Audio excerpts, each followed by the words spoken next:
ऊस तोडण्यासाठी उभा फड पेटवल्याने नवजात बिबट्या सदृश्य बछड्याचा होरपळून मृत्यू झाला, तर एका घोणस सापाचेही डोळे गेले।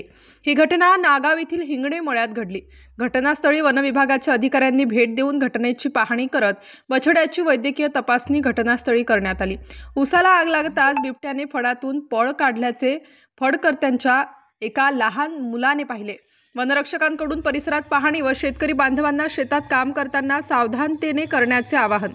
नागाव तालुका हातकणंगले येथील हिंगणे मळ्यातील चिंतामणी सोळांकोरे यांच्या ऊसाच्या फडाला मंगळवारी तोड आल्याने फडकऱ्यांनी उभा ऊस चहू बाजूंनी पेटवून दिल्याने यात पिल्लासह लपलेले बिबट्या सदृश्य मादीने जाळाची धग लागताच पलायन केले असल्याचे ऊसतोड मजुरांच्या लहान मुलाने पाहिले असल्याचे त्याने वनविभागाच्या अधिकाऱ्यांना सांगितले।